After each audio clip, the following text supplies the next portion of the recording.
Is Israel making inroads in its attempt to influence America's decision-making amidst the U.S.-Iran war? Well, the knives are out for Israel, and the criticism has come from none other than the American Vice President JD Vance, who is now perceived as a potential future American presidential candidate. Speaking with podcaster Joe Rogan, JD Vance revealed that some members of the Israeli government had tried to influence the U.S. public opinion to oppose the U.S.-Iran deal. What's more shocking is that he accused some elements within the Benjamin Netanyahu-led government of running a paid campaign against him for publicly pressing for an agreement with Iran. He said, and I quote him, "They are attacking me obsessively, saying that we should not be negotiating with Iran and we should keep the military campaign going on indefinitely." He also rubbished allegations of being influenced by any foreign government. Vance also made a rather curious remark, which has fueled speculation of his disagreement with the way the U.S. President Donald Trump is handling Iran. He observed, and I quote him here, "What bothers me is when American leadership allows that influence to affect their judgment and to affect what they are advocating for." However, White House Press Secretary Karoline Leavitt insisted that JD Vance and Trump are on the same page. At the same time, she conceded that foreign countries do try to influence America's public opinion.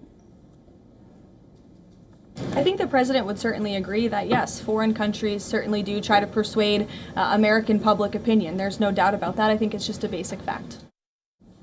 Now, this is not the first time that JD Vance has been critical of Israel when the US and Iran were close to finalizing the MOU. Netanyahu had often come in for criticism as the IDF had continued bombing Lebanon despite a ceasefire. And last month, JD Vance stressed that US is Israel's only powerful ally in the world. Donald J. Trump is the only head of state in the entire world who is sympathetic to the nation of Israel at this moment in time. And he happens to be the head of state of the world's superpower. If I was in the cabinet of the Israeli government, I might not be attacking the only powerful ally that I have anywhere left in the entire world. Now, this comes at a time when the opposition to Netanyahu is now growing within America. For instance, California's Governor Gavin Newsom has told Axios in a recent interview that he fears that Israel is becoming an apartheid state, citing its policies on the Palestinians in the Gaza Strip, on the Lebanese people in Lebanon, and also in the West Bank over the last couple of years.